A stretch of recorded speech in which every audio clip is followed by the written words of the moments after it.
হাদিসে শবে বরাত নামে কোনো শব্দ নাই, এক নম্বর কথা। কি নাই ভাই? শবে বরাত নামে কোনো শব্দ নেই। আছে লাইলাতুন নিসফুম মিনাশ শাবান, শাবান মাসের মধ্য রজনী। শাবান মাসের মধ্য রজনী।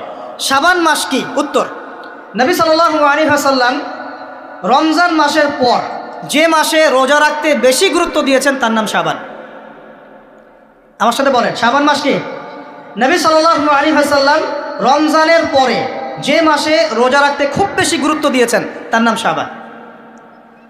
আয়েশা রাদিয়াল্লাহু আনহা তিনি বলতেন যে শাবান মাস আসলে নবী সাল্লাল্লাহু আলাইহি ওয়াসাল্লাম এত বেশি বেশি রোজা রাখতেন যে মনে হতো তিনি রোজা ছাড়বেনই না, সারা মাস রেখে ফেলবেন। বেশি থেকে বেশি রোজা রাখতেন শাবান মাসে। প্রশ্ন হচ্ছে কেন? উত্তর, এমনিতে এই মাসটা বরকতময় এবং এই মাসে আল্লাহ পাক তার রহমতে বিপুল সংখ্যক মানুষকে জাহান্নাম থেকে মুক্তি দান করেন। সুবহানাল্লাহ। নবী সাল্লাল্লাহু আলাইহি ওয়াসাল্লাম এই মাসকে তাজিম করতেন।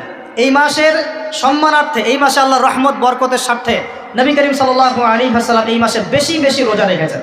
সুন্নত কি শিখলাম? শাবান মাসে বেশি বেশি রোজা রাখা সুন্নত। একটা কি পেলাম ভাই?